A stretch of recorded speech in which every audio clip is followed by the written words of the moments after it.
Assalamualaikum warahmatullahi wabarakatuh.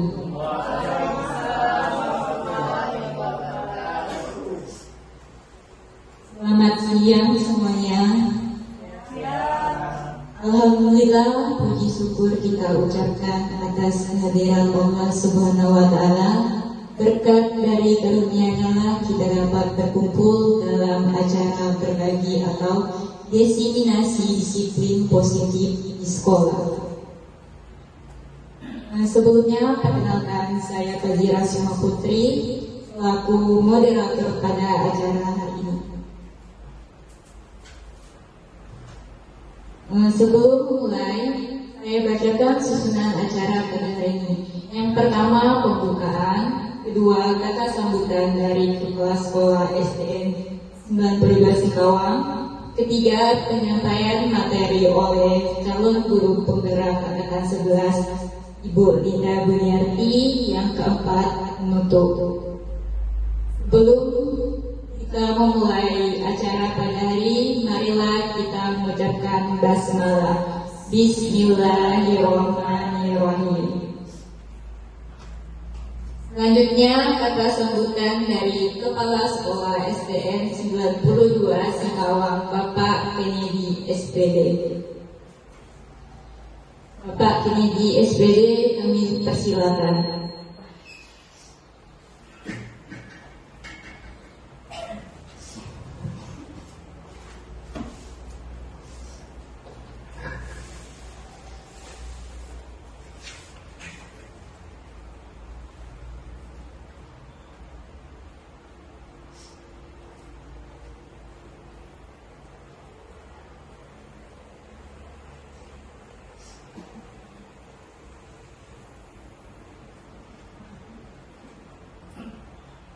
Assalamualaikum warahmatullahi wabarakatuh.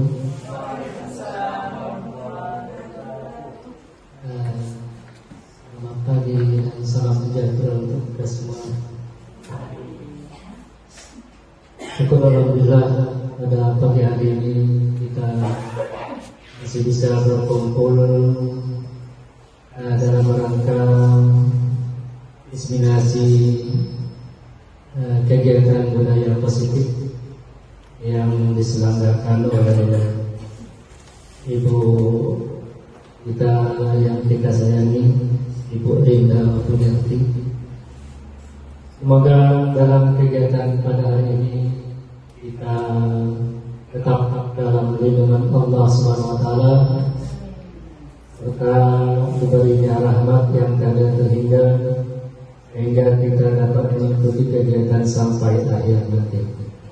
Selawat dan salam kita aturkan kepada junjungan Nabi besar Muhammad Sallallahu Alaihi Wasallam beserta keluarga dan para sahabatnya serta pengikutnya hingga akhir zaman.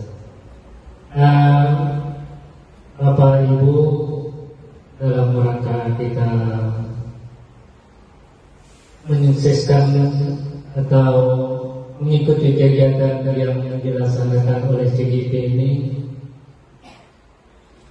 dalam budaya positif itu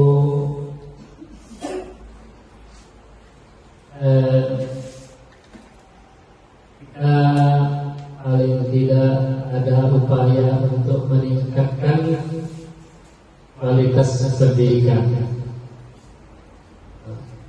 Jadi kualitas pendidikan yang kita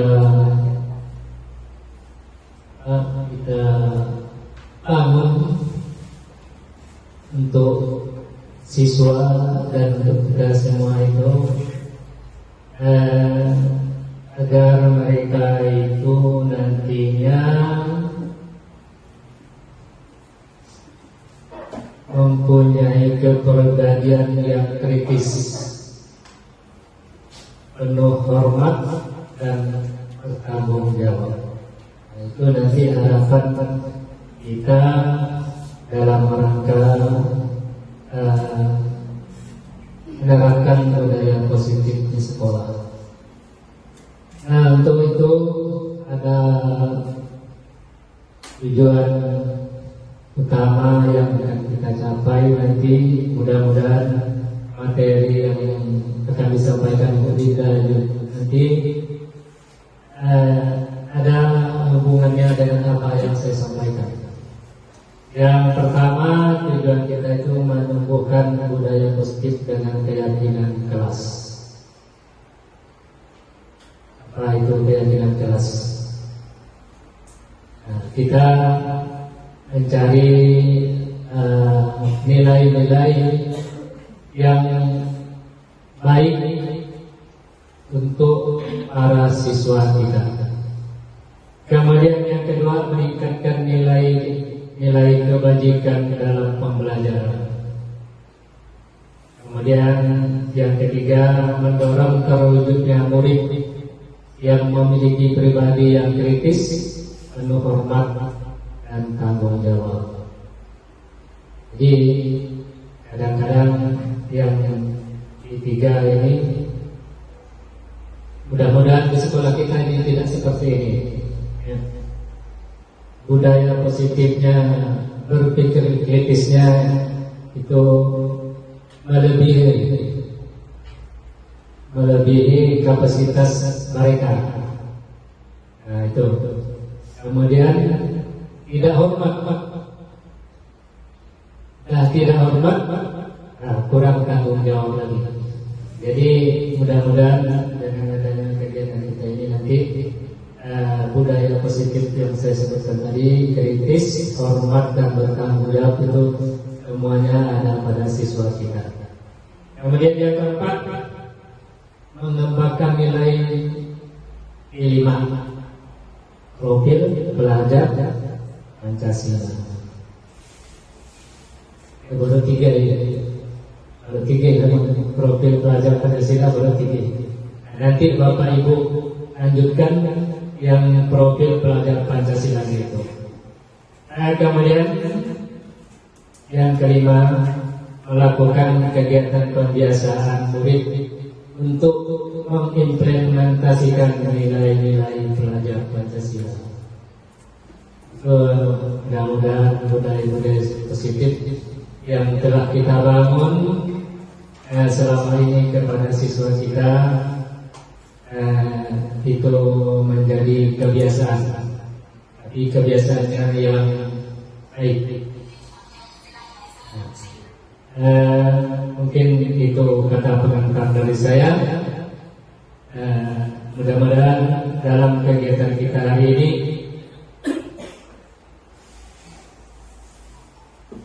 kita dapat menimba ilmu dari rekan sejawat kita.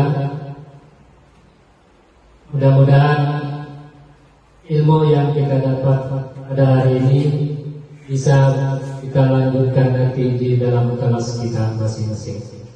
Mungkin itu yang bisa saya sampaikan. Terima kasih atas perhatian.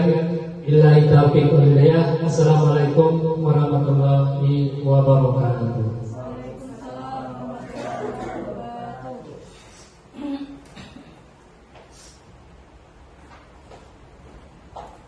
Baik, terima kasih Bapak atas sambutannya. Untuk selanjutnya penyampaian materi oleh calon guru penggerak angkatan 11 Ibu Linda Buliarti, yaitu tentang diseminasi disiplin positif. Ibu Linda dipersilakan untuk menyampaikan materinya.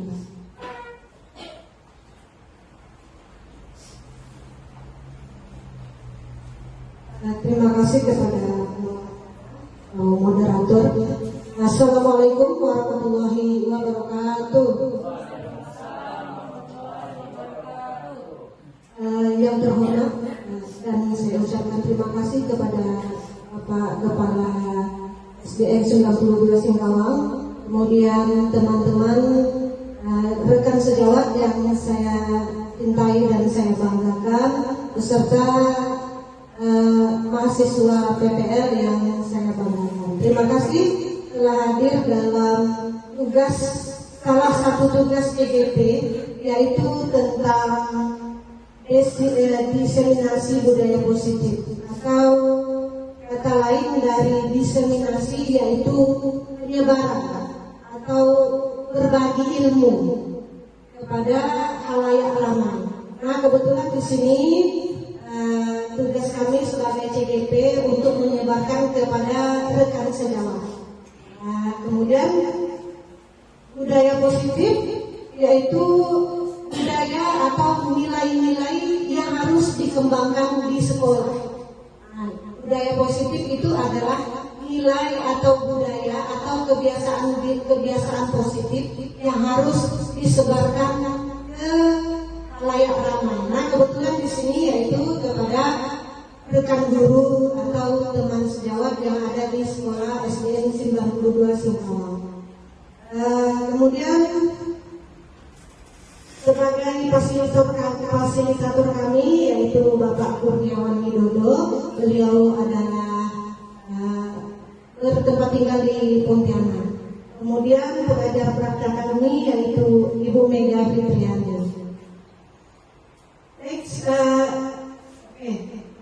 Dalam hari ini topik dalam eksplorasi konsep kita yang akan saya sampaikan yang pertama adalah perubahan paradigma stimulus respon ke teori kontrol, itu yang pertama. Kemudian yang kedua disiplin positif, ketiga motivasi perilaku manusia, keempat kebutuhan dasar manusia, kemudian restitusi 5 posisi kontrol, kemudian keyakinan kelas, dan yang terakhir yaitu segitiga restitusi.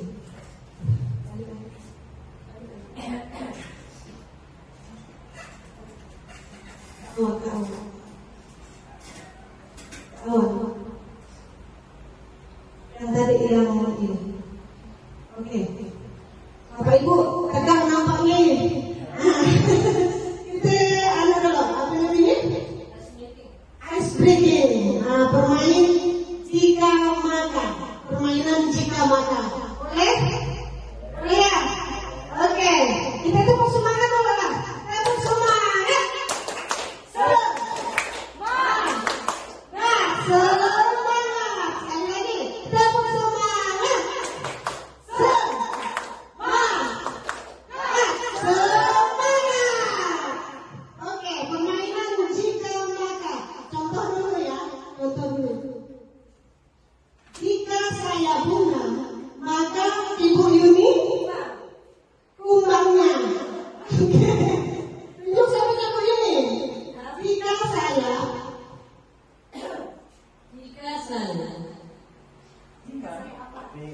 saya rumput, maka Bang Tio Maka saya hijau.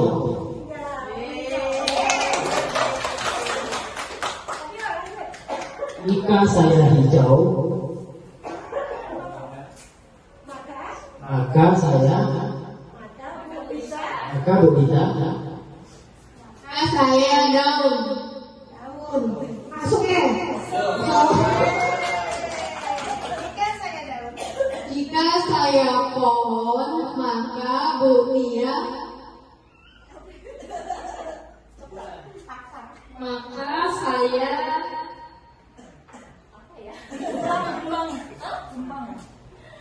Akar aja. Oke, jika Bu Tia akar, maka bagus. Selain pohon adalah bunga. Bunga sih. Bisa berkaitan, bisa tidak. Oke, cukup ice breaking-nya. Kita tepuk tangan dulu lah.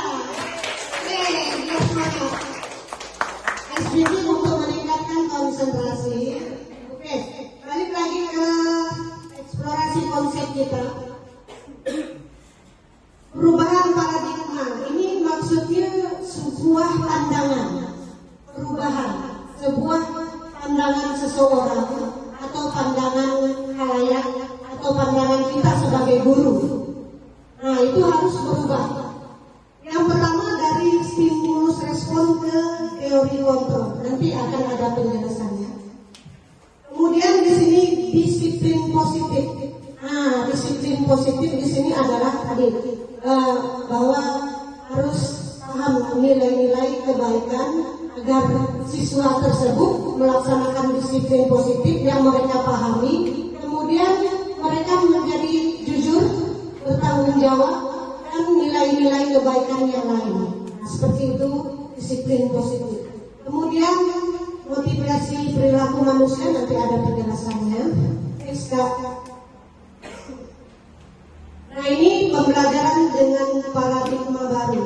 Pembelajaran dengan paradigma baru adalah pembelajaran yang dirancang berdasarkan prinsip pembelajaran berdiferensiasi dan berorientasi pada penguatan kompetensi dan pengembangan karakter yang sesuai dengan dimensi profil pelajaran Pancasila. Nah, pembelajaran berdiferensiasi.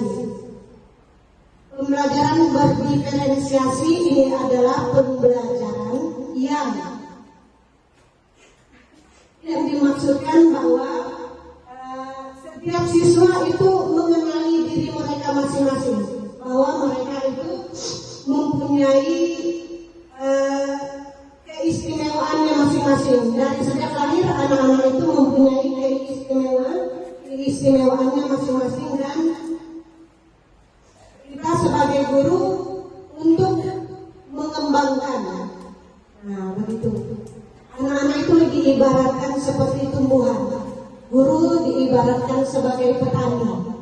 Nah, jadi misalnya tumbuhan itu jagung. Anak-anak itu diibaratkan tumbuhan sebagai jagung.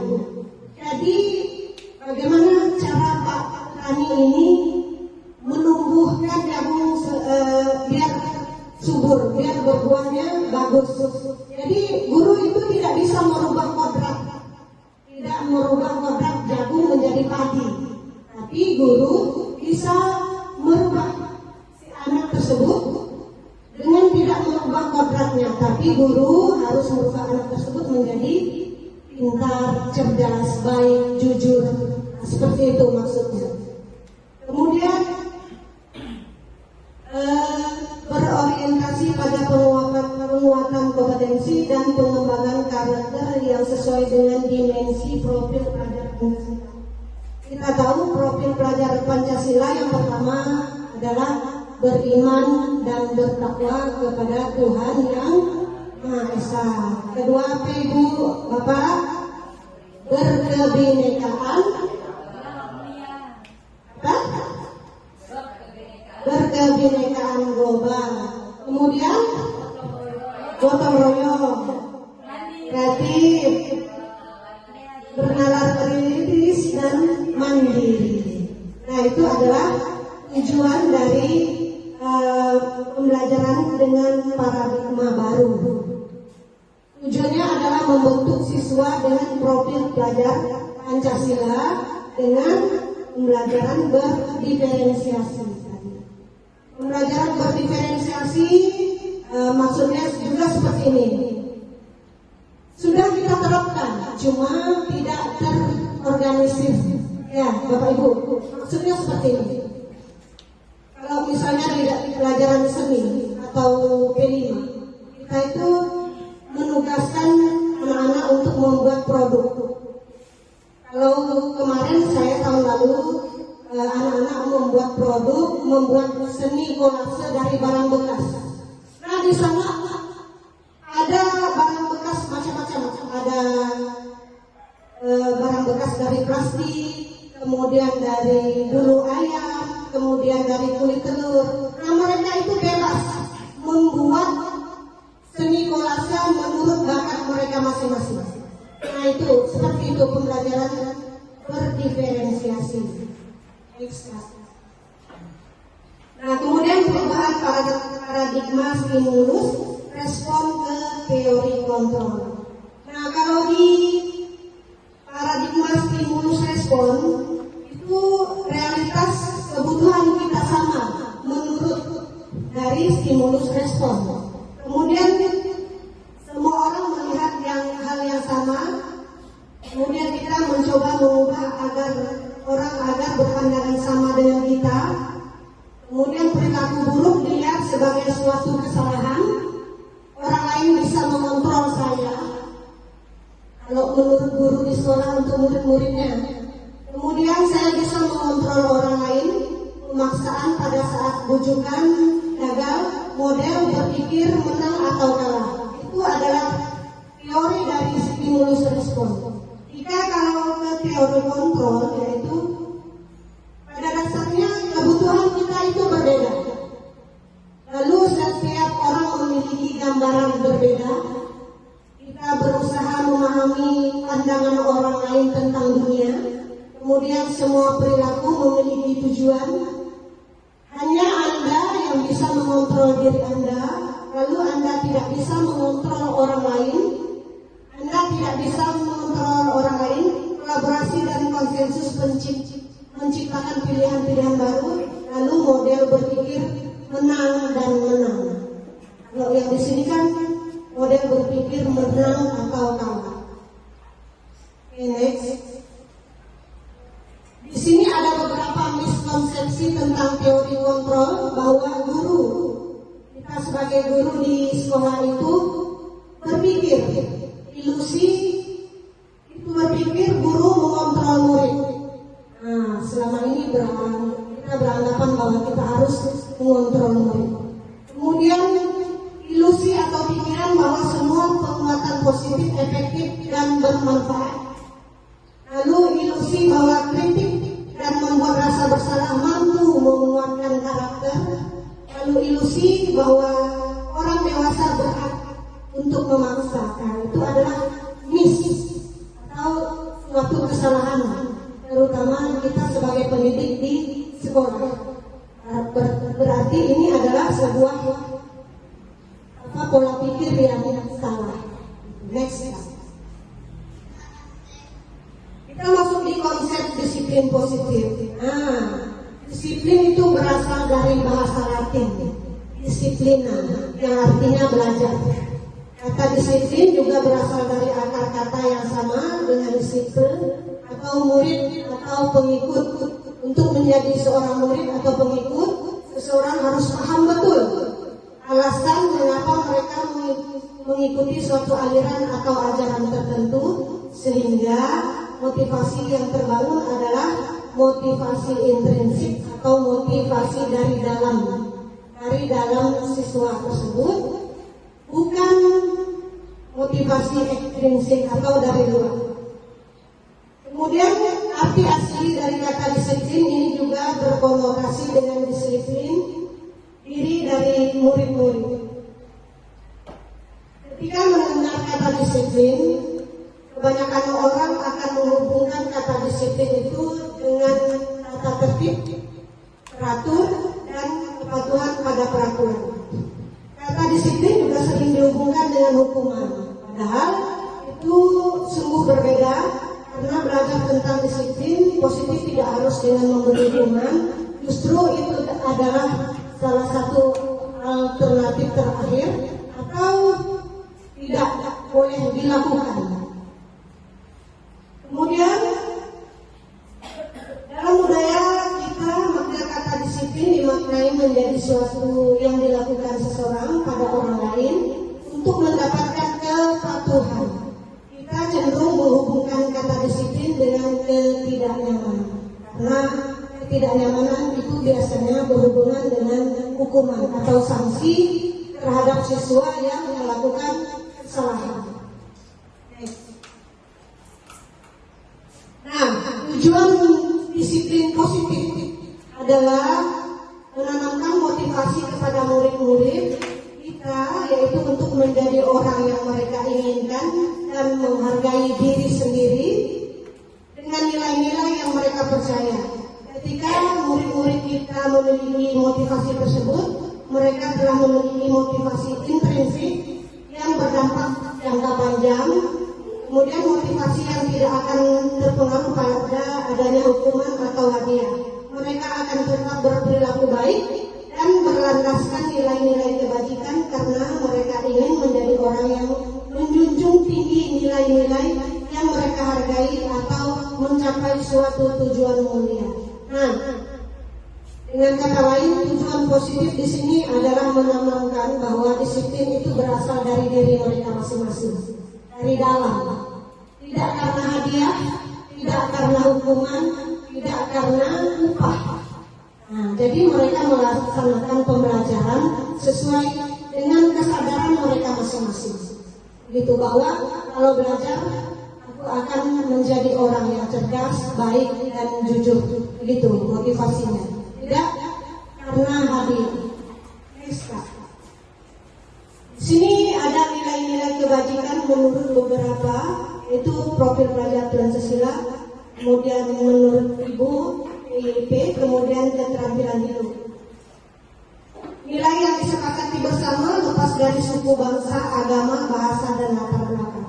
Kalau menurut profil pelajar Pancasila tadi ya, beriman dan bertakwa kepada Tuhan Yang Maha Esa dan berakhlak mulia, kemudian berkebinekaan global, gotong royong, mandiri, kreatif, dan bernalar.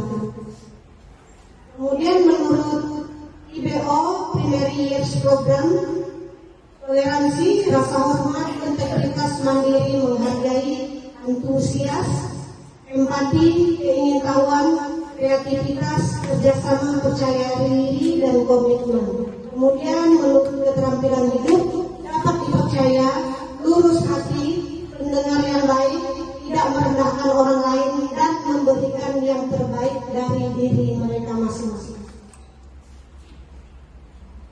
Nah, kita masuk di motivasi perilaku manusia. Ada dua macam, motivasi dari luar, ekstrinsik, kemudian motivasi dari dalam diri kita, yaitu intrinsik.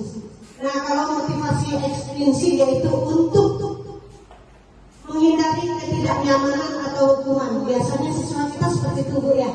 Dia melakukan sesuatu yang diperintah gurunya karena untuk menghindari hukuman.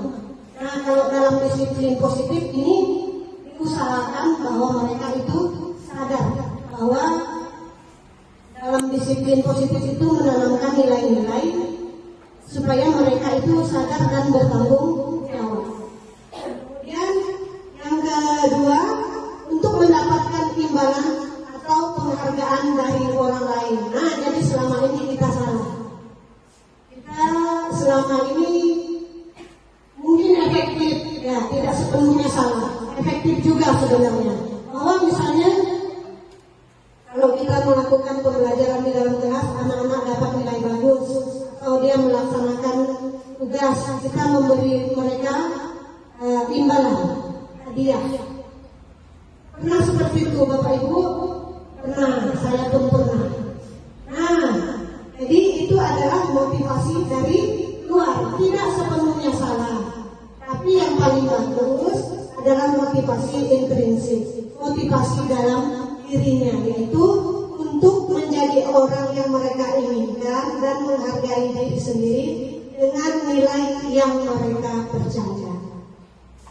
Lanjutnya Kak. Kemudian motivasi perilaku manusia.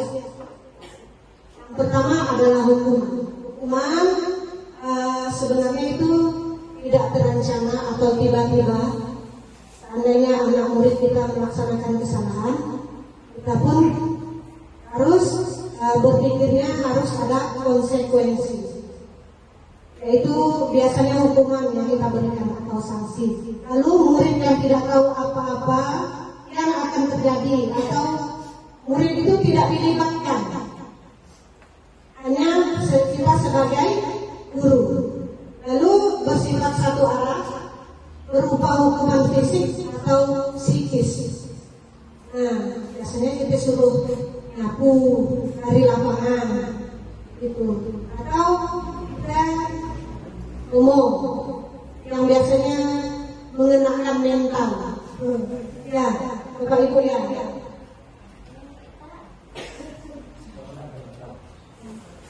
Mental.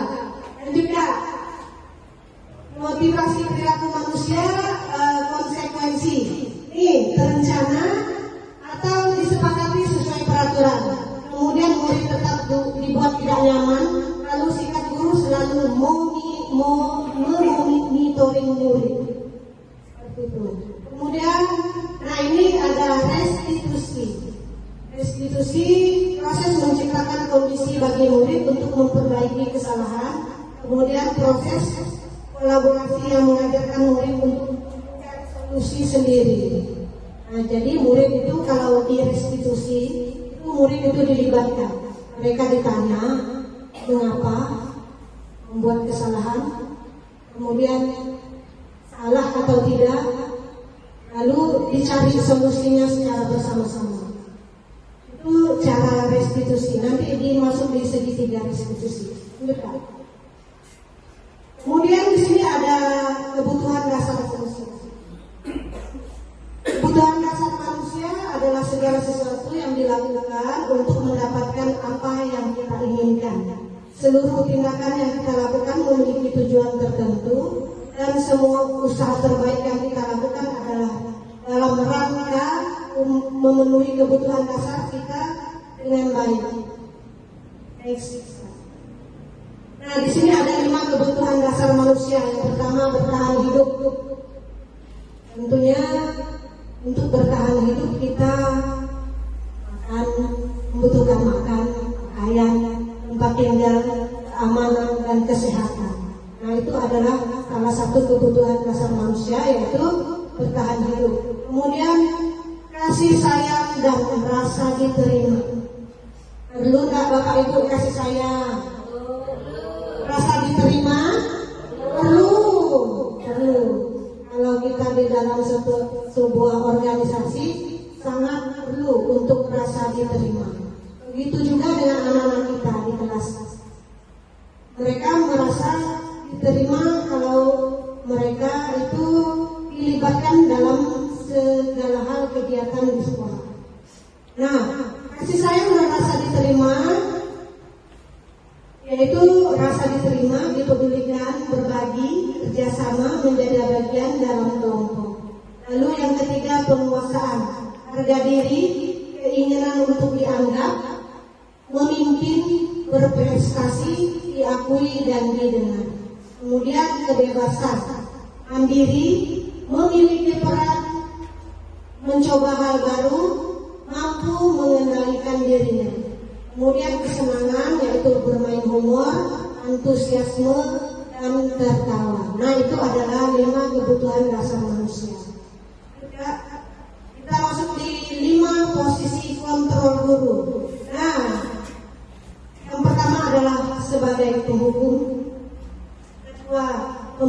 rasa bersalah. Ketiga, sebagai teman. Keempat, sebagai pemantau. Kemudian yang kelima, sebagai manajer. Sebaik-baiknya guru itu adalah sebagai manajer. Dan tidak kita pungkiri, dari 5 posisi kontrol itu kita ada semua. Ya Bapak Ibu ya, ada semua. Kita akui karena kita sebagai guru pun berproses. Nah, penghukum, pembuat rasa bersalah, teman, pemantau, dan manajer itu adalah 5 posisi kontrol guru. Lanjutkan. Nah, berikut adalah video 5 posisi kontrol sebagai guru. Dan nanti kita bertanya, di manakah kita? Kak.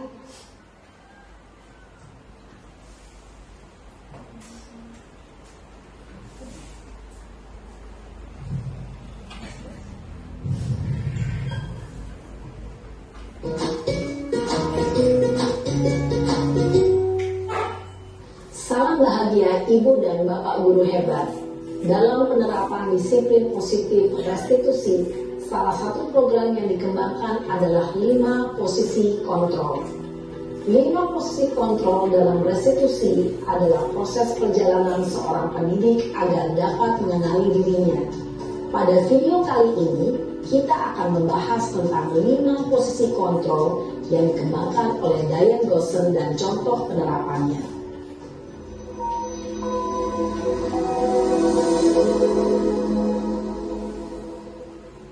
Lima posisi kontrol itu adalah 1. Posisi penghukum, 2. Posisi pembuat merasa bersalah, 3. Posisi teman, 4. Posisi pemantau atau monitor, dan 5. Posisi manajer. Untuk lebih memahami kelima posisi tersebut, mari kita saksikan kasus Naren yang terlambat hadir 20 menit di sekolah dan melihat bagaimana kelima posisi kontrol dalam menghadapi masalah tersebut.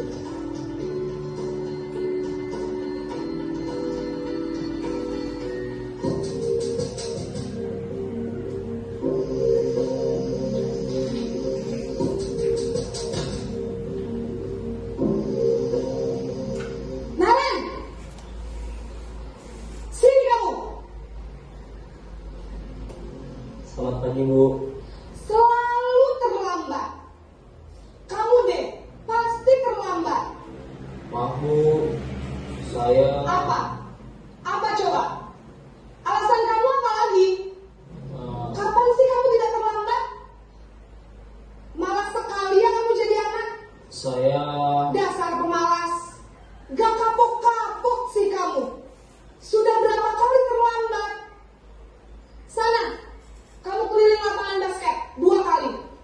kenapa saya harus keliling lapangan basket Bu? Kenapa? Kamu melawan ibu. Berani-beraninya jawab.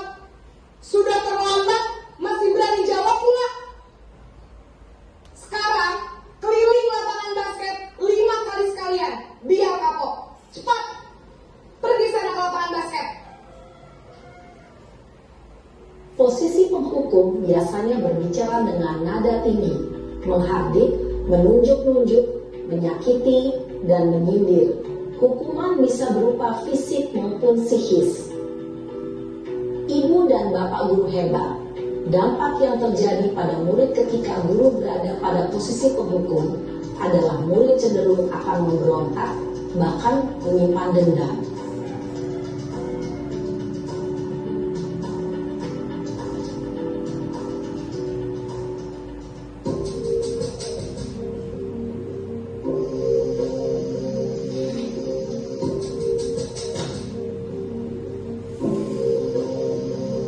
Naren,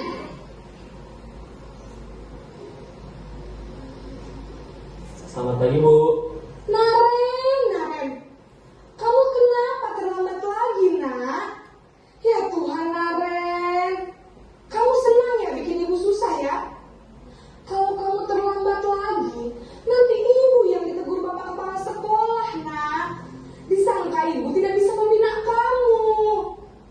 Duh, gimana ini? Maaf Bu. Duh, Gusti Naren. Kamu suka ya kalau ibu tegur bapak kepala sekolah? Terus, sekarang ibu harus tulis apa yang di buku absen? Ini kamu sudah sering terlambat loh. Ibu harus apa coba? Maaf Bu. Maaf sekali. Ya sudah, lain kali jangan bikin ibu susah lagi ya nak ya. Ibu tidak akan kuat lagi kalau kamu begini terus. Bisa jantungan kalau ibu ditegur bapak kepala sekolah. Sana cepat ke kelas. Maaf ya Bu. Maaf sekali.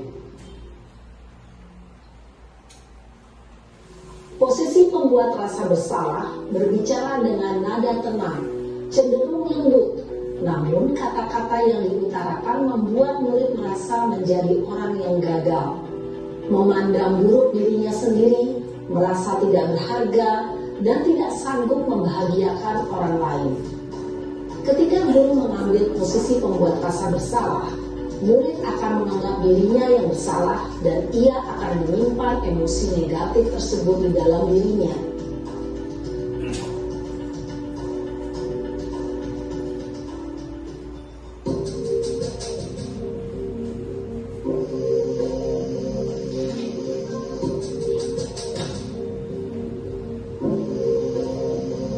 Naren!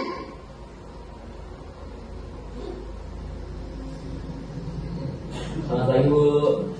Wah, sudah jam berapa ini nak? Terlambat lagi ya sayang. Iya Bu. Habis ibu saya lupa bangunkan saya Bu. Kamu malah menyalahkan ibu kamu. Kamu bukannya anak yang larinya paling kencang. Kok terlambat sih? Iya Bu. Saya memang terlambat bangun tadi. Jadi biarpun saya lari kencang, tetap gak kekejar Bu. Ya sudah sana. Nanti lain kali larinya lebih kencang lagi ya. Biar gak terlambat lagi. Bikin senang ibu. Demi ibu. Bisa kan? Bisa lah Bu. Ya sudah sana masuk kelas. Ibu beresin urusan absen kamu. Kamu ini ada-ada saja. Dalam posisi teman, guru berbicara dengan nada suara ramah, akrab, cenderung bersenda gurau untuk menjaga suasana tetap santai. Murid akan merasa senang, aman, dan akrab dengan guru. Identitas yang tercipta adalah identitas sukses atau berhasil. Namun, perlu diingat, karena ini masih dorongan eksternal, maka ada faktor ketergantungan dari murid kepada orang tertentu. Di sini guru aksennya, sehingga di lain waktu murid bisa berperilaku baik, namun hanya kepada orang-orang tertentu saja.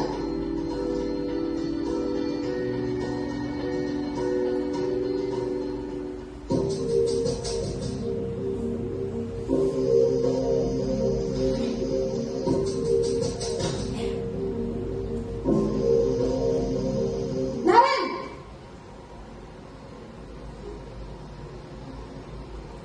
Selamat pagi Bu.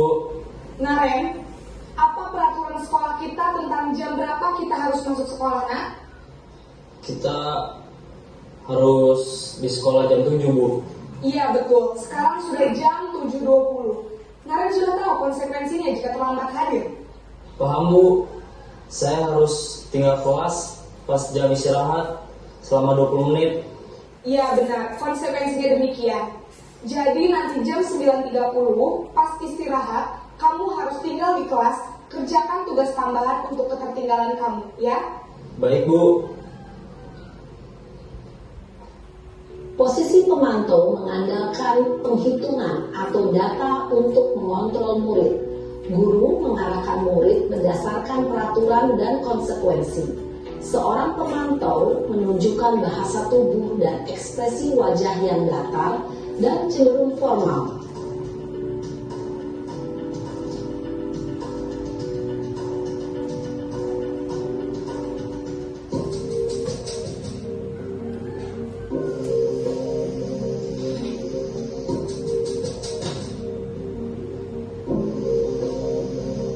Naren!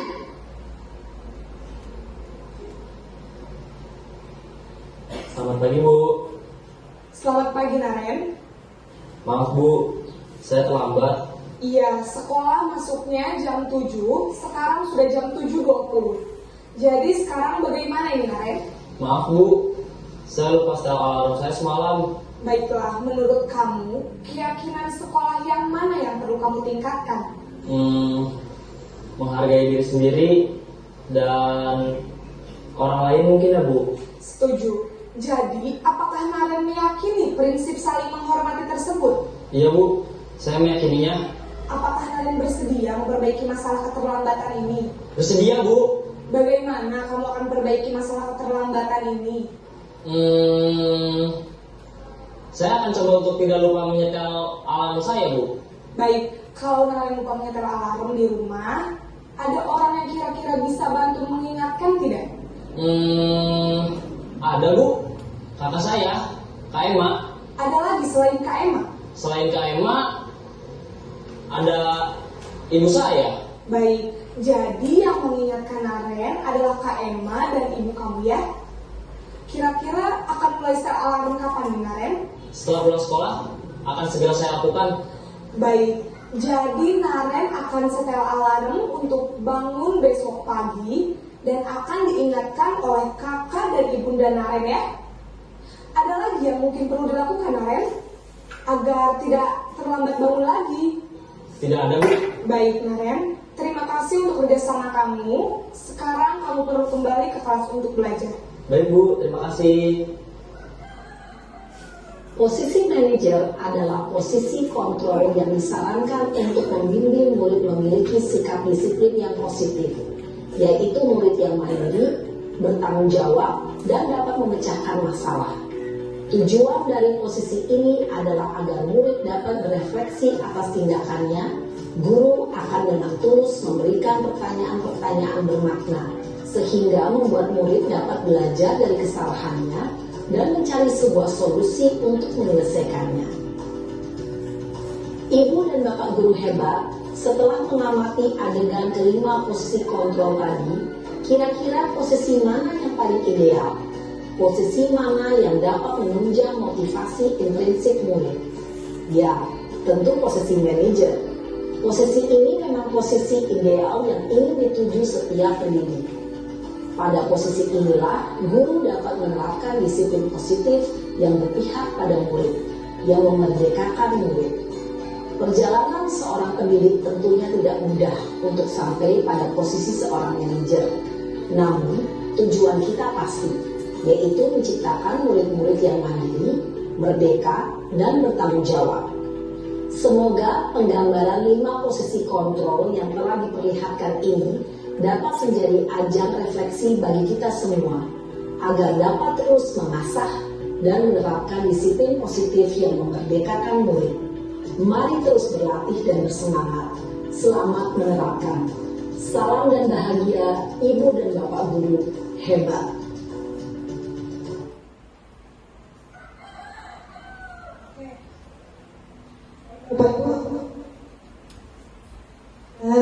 Tadi adalah video dari 5 posisi kontrol. Saya rasa kita ada di semua posisi tersebut. Ya, Bapak Ibu ya, mudah-mudahan nanti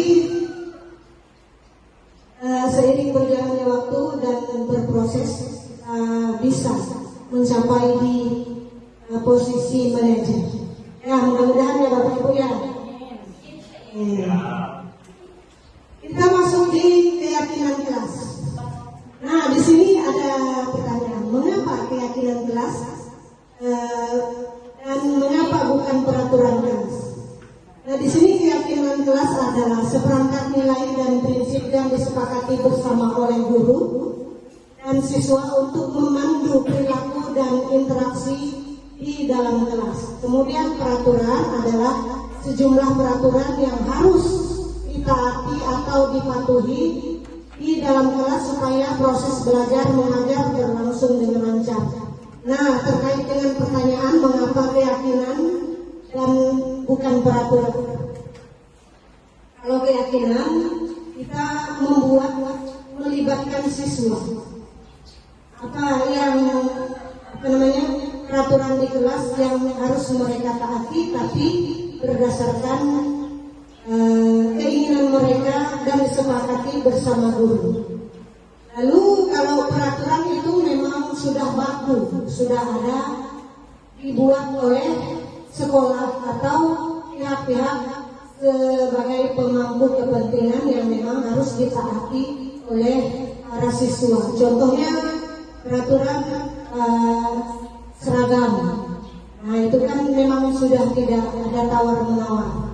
Kalau di kelas misalnya kita masuk kelas, siswa sebelum masuk kelas harus mengucapkan salam atau mengetuk pintu. Nah itu adalah keyakinan kelas. Lalu contoh lain keyakinan kelas apalah Bapak Ibu? Contoh satu saja yang disepakati antara guru dan siswa. Ya, menjaga kebersihan kelas. Nah, kalau misalnya peraturan kelas, satu contoh Bapak Ibu yang memang harus ditaati dan sudah baku, gitu. Selain yang berseragam. Contohnya apa? Ya, lain upacara setiap hari Senin. SK. Nah, ini cara-cara pembentukan keyakinan kelas bersifat abstrak berupa pernyataan universal, yaitu kalimatnya mudah, bersifat umum. Kemudian dibuat pernyataan positif. Contohnya pernyataan positif seperti ini. Jangan tidak berlarian di kelas. Itu kalimat awal. Kalau dipindahkan ke kalimat positif, jadi tidak berlarian di kelas. Jadi di kelas siswa berjalan. Nah, begitu kalimat positifnya. Lalu sedikit saja agar mudah diingat. Jadi membuat keyakinan kelas nggak usah panjang-panjang. Jadi agar mudah diingat oleh siswa. Lalu sesuai dengan kondisi sekolah atau kelas, semua warga sekolah atau kelas dilibatkan saat membuat keyakinan kelas. Next. Nah, kita sampai di segitiga restitusi. Segitiga restitusi yaitu suatu proses komunikasi yang dilaksanakan antara guru dan murid untuk menghasilkan kemandirian dan menimbulkan rasa tanggung jawab.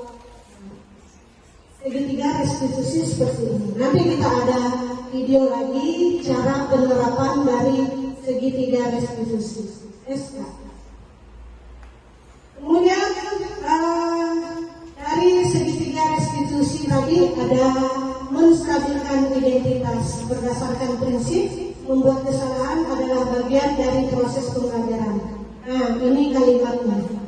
Yang pertama dalam segitiga restitusi yang harus kita terapkan yaitu yang pertama adalah menstabilkan identitas. Ini kalimat-kalimatnya. Next. Kemudian yang kedua, validasi tindakan yang salah. Berdasarkan prinsip setiap perilaku berupaya memenuhi suatu kebutuhan tertentu. Dan pelaksanaan dari validasi tindakan yang salah, ini kalimatnya nanti ada di dalam video. Kemudian tahap ketiga yaitu menanyakan keyakinan. Itu berdasarkan prinsip teori kontrol bahwa pada dasarnya kita termotivasi secara intrinsik. Dan ini kalimatnya nanti ada di dalam video. Next. Nah, ini adalah contoh penerapan segitiga restitusi.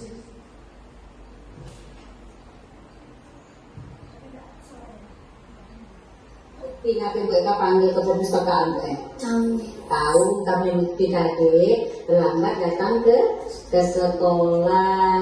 Terus kalau terlambat datang ke sekolah itu perbuatan benar atau salah?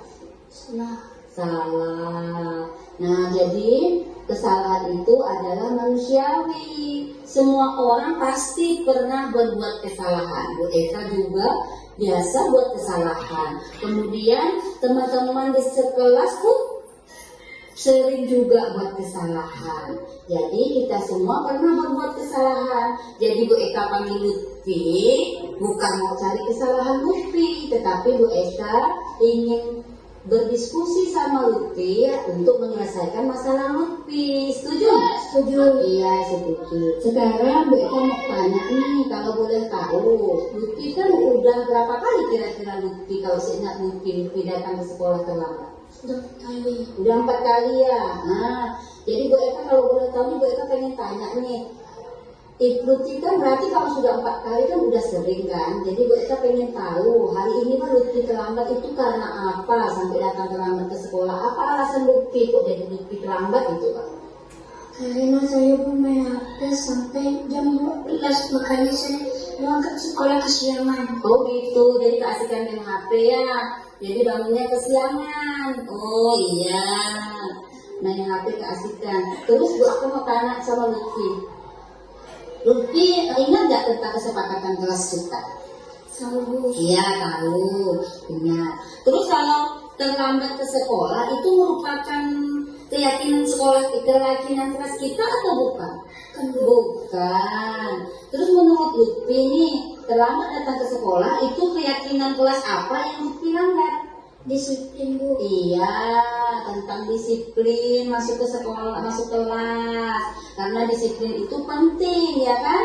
Dengan disiplin, jadi disiplin datang ke sekolah, jadi Lutfi bisa disiplin waktu. Iya, disiplin waktu dalam membagi waktu, jadi tidak terlambat lagi. Terus supaya untuk memperbaiki kesalahan Lutfi yang sering datang terlambat ke sekolah, apa kira-kira yang akan Lutfi lakukan? Saya akan tidur awal biar tidak kesiangan. Iya, jadi besok Lutfi harus tidur lebih awal supaya bangunnya tidak kesiangan. Main HP-nya diatur, nggak boleh main HP sampai larut malam, ya kan? Ya. Iya.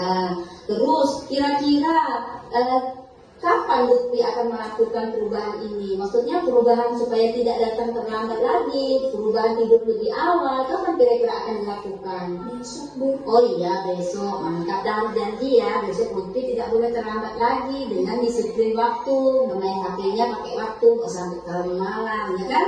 Ya, karena Lutfi sudah tahu tentang kesalahan Lutfi dan bagaimana cara menyelesaikan masalah yang ada pada Lutfi supaya tidak terlambat lagi. Jadi Ibu ucapkan makasih sama Lutfi mulai besok supaya tidak terlambat lagi, supaya datang ke sekolah tepat waktu. Jadi sekarang Lutfi boleh kembali ke kelas ya. Terima kasih ya Lutfi, belajar yang rajin ya. Oke, next video kedua, contoh penerapan segi garis tulis. Siang, Siang, Bu. siang. Tahu nggak Tika mengapa Tika Ibu panggil ke pustaka Ayu? Tahu, Bu, karena Tika mengerjakan PR. Iya, sering menurut Tika tuh tidak mengerjakan PR itu merupakan perbuatan yang benar atau salah? Salah, Bu. Salah. Sesuai nggak dengan keyakinan kelas kita? Tidak. Tidak. Iya. Jadi berbuat kesalahan itu adalah sifat manusiawi. Semua manusia pernah berbuat salah. Ibu juga pernah berbuat salah. Teman-teman Tika di kelas juga pernah berbuat salah, tidak mengerjakan PR. Tetapi Ibu memanggil Tika ini bukan mau mencari kesalahan Tika, tetapi untuk mencari solusi bagaimana cara menyelesaikan masalah ini. Setuju nggak Tika? Setuju. Iya. Kalau boleh tahu nih, mengapa Tika tidak mengerjakan PR? Karena Tika ke rumah nenek dan lupa mengerjakan PR. Oh, karena alasannya karena Tika ke rumah nenek dan lupa mengerjakan PR. Ke rumah nenek adalah perbuatan yang terpuji dan baik, tetapi usahakan sebelum ke rumah nenek Tika harus menyelesaikan tugas Tika dulu, yaitu mengerjakan PR. Setuju? Setuju. Iya. Terus kalau Ibu kamu menurut Tika nih, keyakinan apa yang sudah Tika langgar? Keyakinan kelas. Iya, keyakinan kelas yang mana yang kita langgar? Tidak mengerjakan PR. Iya, tidak mengerjakan PR. Sekarang bagaimana caranya Tika untuk memperbaiki kesalahan Tika? Banyak bersungguh-sungguh jangan mengerjakan PR karena itu tanggung jawab kita. Iya, karena itu merupakan tanggung jawab Tika. Jadi, kapan kira-kira Tika akan memulai untuk memperbaiki kesalahan kita ini. Besok. Oh iya, jadi besok itu tunggu ya, jadi kalau TPR lagi kita pastikan bahwa kita mengerjakannya dahulu. Terima kasih ya, jadi kita sekarang boleh ke kelas kembali. Terima kasih Tika.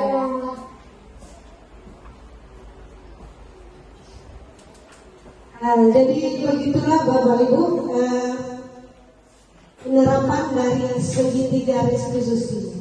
Jadi ada 3 macam tadi yang harus dilaksanakan dalam segitiga tersebut. Jadi anak-anak ditanya, kemudian dicari solusinya secara bersama-sama dari setiap kesalahan siswa yang tidak mengerjakan PR atau datang terlambat. Jadi mereka yang mencari solusi sendiri. Jadi tidak menggunakan hukuman gitu. Jadi untuk terakhir penutup kita masuk di sesi diskusi tanya jawab. Ya Bapak Ibu, kira-kira ada yang mau ditambahkan atau berbagi pengalaman, atau ada yang kurang jelas, silakan. Kalau seandainya saya bisa menjawab, saya jawab di sini. Kalaupun saya tidak bisa menjawab, nanti saya menjawabnya. Oke, silakan. Yang saran atau masukan, silakan. Ya, silakan.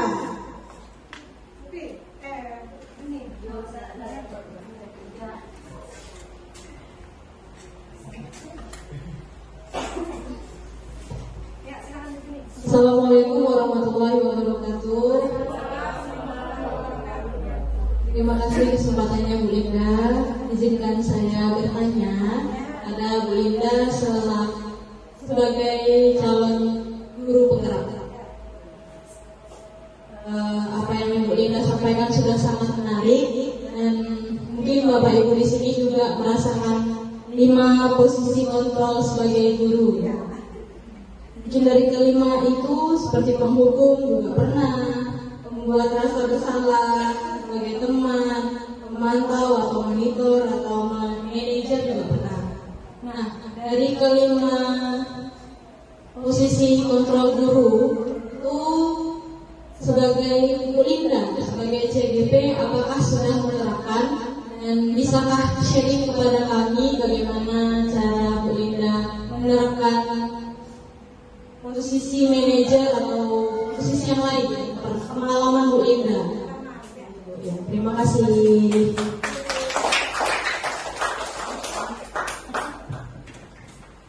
Ya, terima kasih atas pertanyaannya Bu Juni, sangat berpikir keras sebenarnya. Itu ada tidak hanya pertanyaan buat saya sebenarnya ya.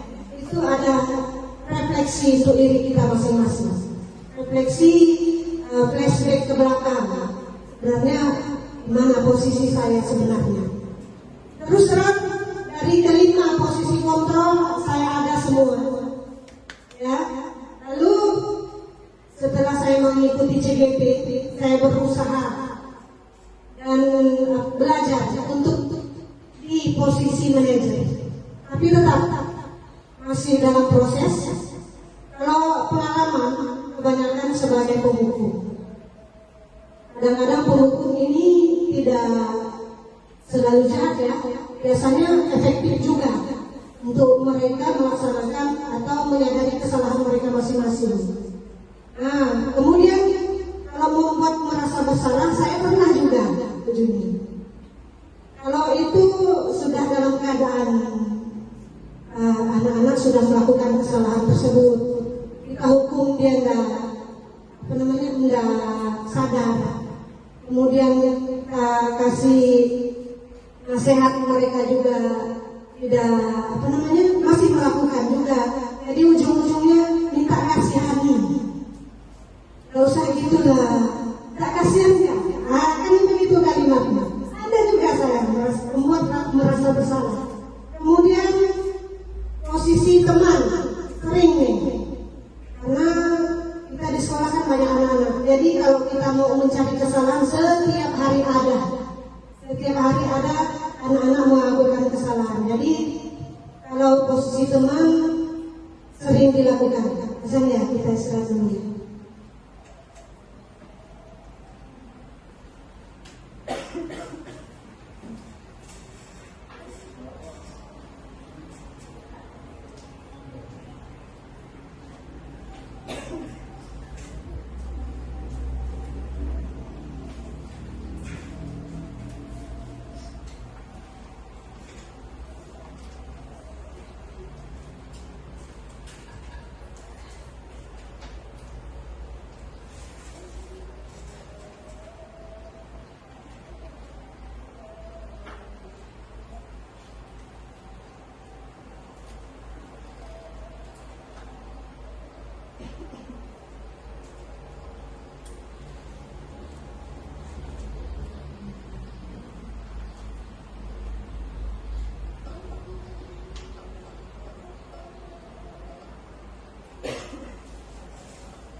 Baiklah.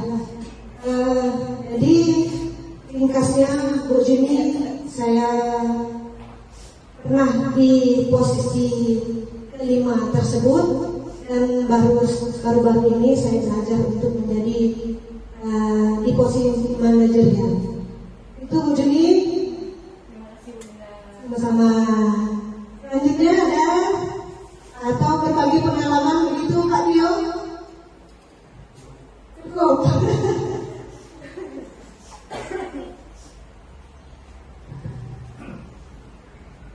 Jadi 5 posisi kontrol guru itu apakah kita ini tidak boleh. Kalau tidak boleh itu berarti yang paling atas ya. Maka kita tidak boleh menghukum. Kemudian di posisi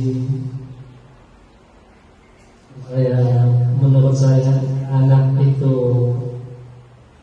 mau menurut kita, coba kita terapkan di posisi nomor 3. Bagaimana caranya kita memposisikan siswa kita itu sebagai teman. Jangan langsung ke bawah dulu. Kalau ke bawah itu udah manajer yang sempurna. Kita itu masih berada di posisi yang paling atas. Ya. Nah, cuma dengan berkembangnya zaman, yang di atas itu kita sudah melanggar HAM. Nah, jadi zaman kami dapat SK pertama kali, Bapak Ibu baru lahir, kami dapat SK, kami masih menerapkan itu. Ya. Nah, jadi menerapkan hukuman supaya anak disiplin. Mungkin itu peninggalan penjajah Belanda, saya pun juga tidak tahu sekolah seperti itu. Jadi hukumannya itu telapak tangan depan belakang. Kalau sebelah kiri dan depannya, sebelah kanannya belakang kanan. Nah, jadi 2 kali. Itu posisi menghukum. Kemudian yang teman, coba kita jadikan teman anak kita. Bagaimana kita membiasakan supaya anak kita itu ada perubahan yang kita harapkan itu kan tingkah laku, perbuatannya. Ya. Jadi bagaimana menurut Bapak Ibu menerapkannya itu? Kalau yang nomor 2, nomor 3 itu, nomor 4, nomor 2 itu memang kita spontan. Kita tidak bisa ini yang nomor 2. Apalagi nomor 5. Nomor 5 itu sudah mau mendekati yang sempurna. Mungkin itu tambahan dari saya. Tergantung Bapak Ibu mau menerapkannya atau tidak, karena kita sini sudah merdeka. Terima kasih.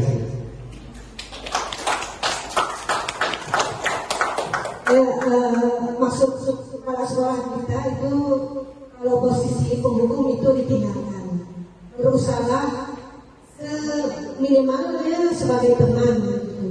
Kalau maksimalnya udah menjadi posisi di manajer. Nah itu butuh proses. Saya sudah dapat ilmunya saja pun masih susah untuk mempraktekannya. Kadang-kadang kita kan harus mengendalikan diri dulu, emosi kita dulu yang harus dikendalikan. Nah barulah kita menempatkan diri kita itu di mana. Nah jadi yang harus ditangani dulu adalah emosional kita, gitu. Oke, masih ada lagi Bapak Ibu dari mahasiswa yang bertanya? Ilmu bagus ilmu baru nih. Jangan.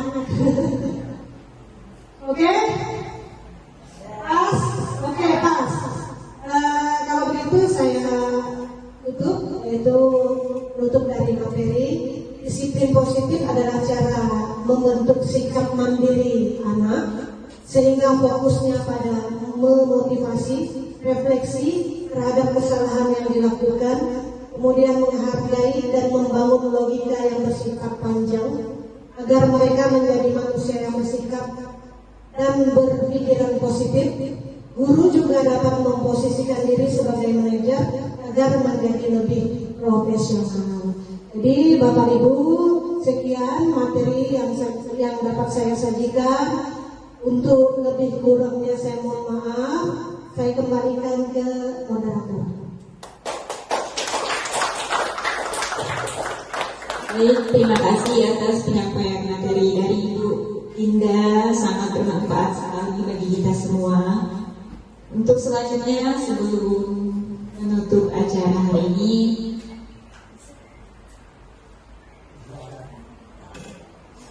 pembacaan doa akan dipimpin oleh Pak Rahman. Pak Rahman dipersilakan.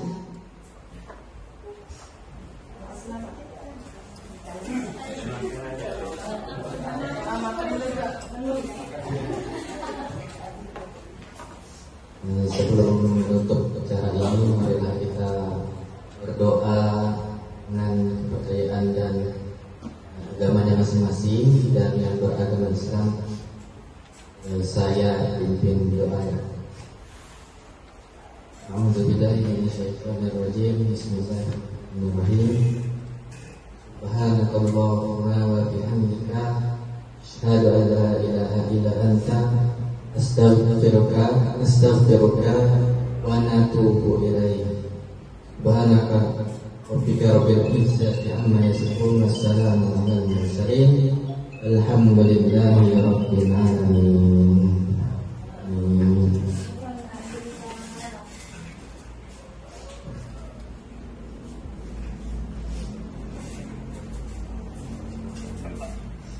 Selesai sudah acara kita pada hari ini. Semoga ilmu yang diberikan pada hari ini berkah untuk kita semua. Amin ya robbal alamin. Terima kasih untuk kehadiran Bapak dan Ibu guru sudah meluangkan waktu. Saya selaku moderator undur diri. Kurang lebihnya saya maaf. Wassalamualaikum warahmatullahi wabarakatuh. Warahmatullahi wabarakatuh.